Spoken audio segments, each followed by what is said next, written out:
So now I will be moving on to the HEENT assessment. I will then first thing I would do would be inspecting the head, but since I did that in the skin, hair, and nails, I will not be doing that over again.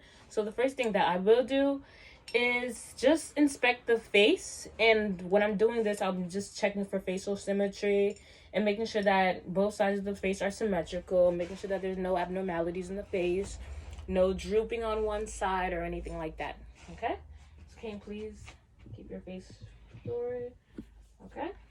And as I'm looking, everything seems symmetrical. Okay.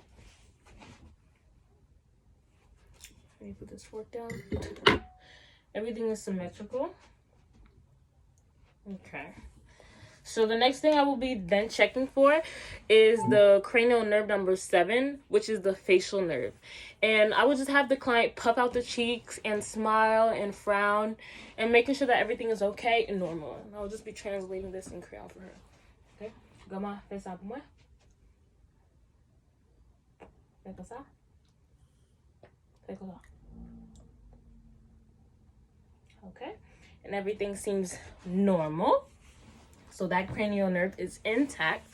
So the next thing I will be doing is looking at the eyes and looking at the sclera. So making sure that everything looks okay. Can you please take off your glasses for me, please? So, what? Okay, open your eyes, please. Okay, and I'm just looking at the sclera, making sure that everything is okay. And I will also be looking under the conjunctiva sac, making sure that it has a nice pinkish color to it. Okay. Please open your eyes. Okay. And this is normal. Okay. And because I do not have my pen light with me currently, I would just be using the flash and pretending that from the phone and pretending that it's a pen light. And when I'm doing this, I'm just going to be looking at the pupil size and making sure that it dilates. Please take off your glasses, please. Okay. Okay.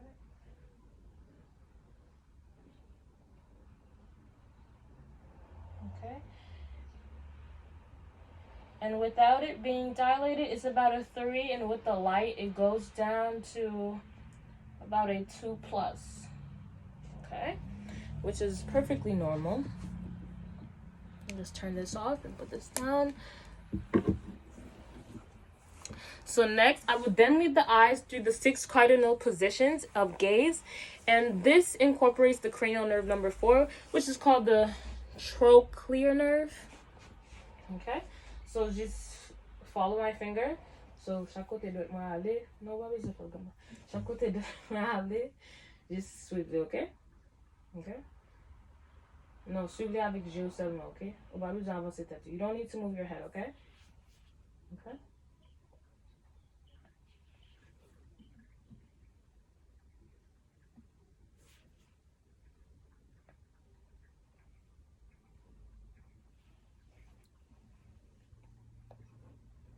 Okay, and that is perfect.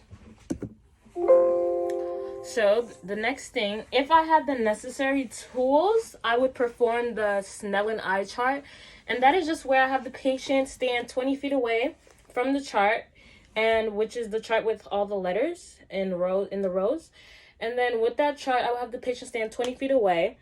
And then I would have the patient cover one eye and have them read each letter of the bar, each letter in each rows. And then I would have them do the opposite thing and cover the other eye. After that, I will now test the eyes for accommodation. And this is where I will have my patient just focus on my finger at a distance and then bring my finger closer at a nearer focus. And then the normal responses include pupillary constriction and convergence of the axis of the eyes. Okay?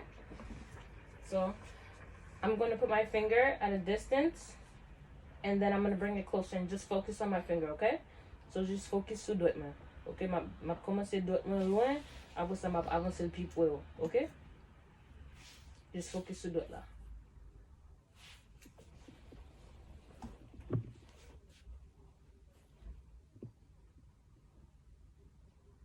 Okay, thank you. And everything is normal. So after that, this is why I had the fork. I would go down to the ears and I would just do the Weber's and the Rhines test. If I had an actual tuning fork, it would work better. But since I do not, I will just be showing how and like what side it should be on and where it should be. So for the Weber's test, I would bring the tuning fork and it would vibrate. And I would put it right over here and I would ask the client, I would ask the patient, where do they hear it? And then for the Rhines test, I would do the same thing, but in a different position.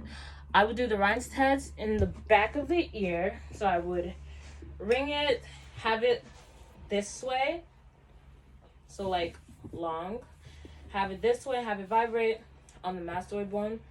And then I would go like this to the patient and put it aside their ear.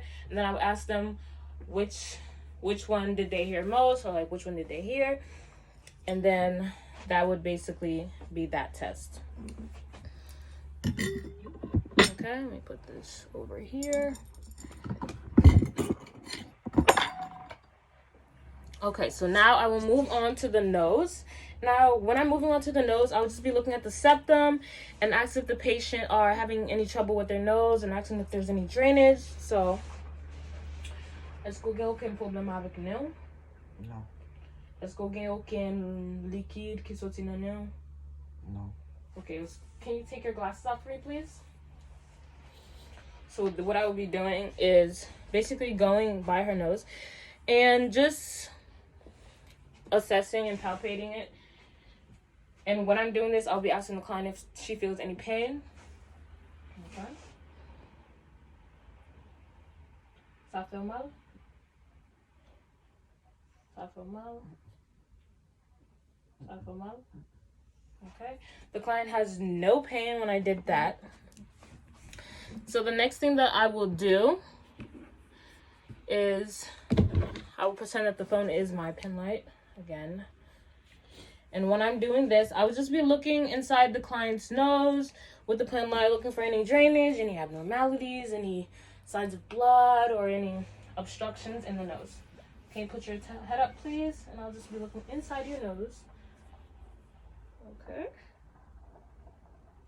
There's no abnormalities. Everything seems normal. No drainage, no redness, no bleeding, no obstruction to the sinuses. Okay, and that's perfect. And I'll just be turning this off and putting it over here. Turning this off. Okay. Now I will then inspect the lips, looking for any discoloration, looking for any swelling, any cracks. Okay? So I'm just regarder vos choux, comme regarder si vous avez un bon collet, tout ça, ok? Ou avez besoin de vos choux? Là. Okay? There's no cracks. No discoloration. Everything seems normal. Nice and pink lips. Okay. So now, next thing, if I had a, what's it called? A tongue blade. If I had a tongue blade, I would then inspect the mouth further and look under the tongue for any signs of cancer, because sometimes there could be signs of cancer under there. There can be signs of cancer there. And I would also check for the gag reflex, and I would press down on the tongue and have the client say "ah" to make sure that the uvula goes back. So I'll just be looking for that, and I would be looking inside of the cheeks. And that's that. When I would be doing that, that would be testing cranial nerve number 9, which is called the glossopharyngeal nerve. So that would be that. But since I do not have the necessary tools to do that, I would only be able to explain that to you guys. So after that, I will palpate the trachea, making sure that it's midline. So cool out, okay? So when you're doing this, you get behind the patient. You get behind the patient and you feel for the trachea, just right here. And then you would have the person swallow. You would move it to the right and have the person swallow.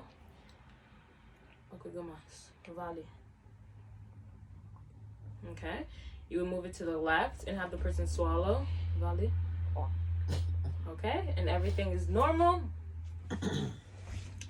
And just going back down to the ears, I would be doing the whisper test. I realized I didn't do that before.